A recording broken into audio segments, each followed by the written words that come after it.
Imagine telling someone 2 years ago that Vinicius Jr. would end up at Arsenal. Even still saying those words right now is making me lose it. But it's crazy because today reports are claiming that Arsenal and Vinicius Jr. have already agreed personal terms. So is this actually possible? Or is Vinicius Jr. using Arsenal as leverage against Real Madrid? Let's bring out the facts. Yes, Vinicius Jr. and Arsenal may have or may not have agreed on personal terms, but that is not all that needs to be done if this is to go through. First things first, let's get the facts down. What has happened versus what has to happen for the deal to be able to go through. Supposedly, Arsenal and Vinicius Jr. have agreed on personal terms, but for the deal to be able to go through, here's what needs to happen. A transfer fee, which would probably be the biggest transfer fee in Arsenal and probably the Premier League's history, would have to be agreed between Arsenal and Real Madrid. The bid has to also get accepted, and Vinicius Jr. needs to decide that he wants to leave Real Madrid and join Arsenal, which none of this has been publicly stated, reported, or been brought to light. So the question is, why is this all even happening in the first place? Let's dial it back a little bit. We can all trace this back to the arrival of Kylian Mbappe. Now, when Kylian Mbappe joined Real Madrid, he joined as a free agent, meaning that he saved Real Madrid the transfer fee of 200 million euros. Now, what that meant was that saving Real Madrid that money meant he was able to get a better contract. However, that contract made Mbappe the highest paid footballer at Real Madrid. Now, you ask yourself, where does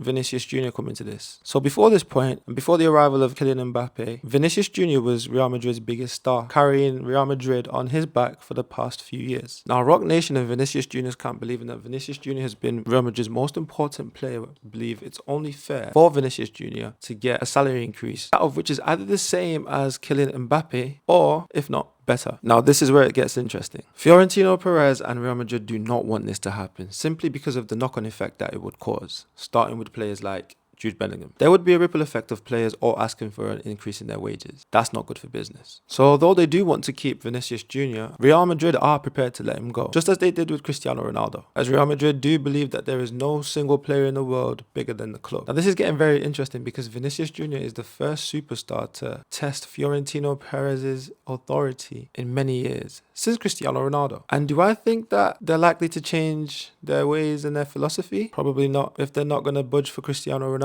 I don't think they'll budge for anybody. The real question is, does Vinicius Jr. want to stay at Real Madrid bad enough to accept the current contract?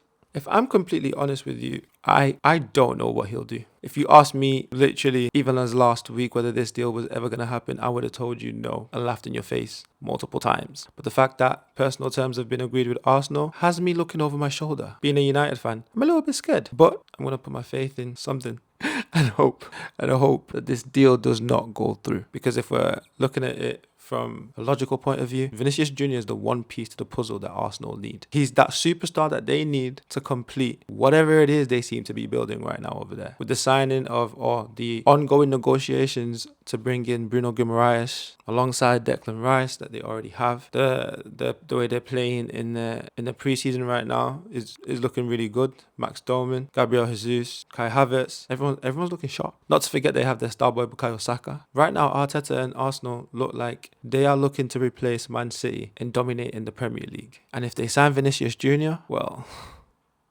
they might just be doing it. That was hard to admit as a United fan, but it's the truth. Do I think Vinicius Jr. is going to bend to Real Madrid's will? I honestly don't know. I hope he does though, because honestly, I wouldn't be ready if I was to see a deal done between Real Madrid and Arsenal for the signing of Vinicius Jr. I would be very upset. But let's wait and find out. See you in the next one.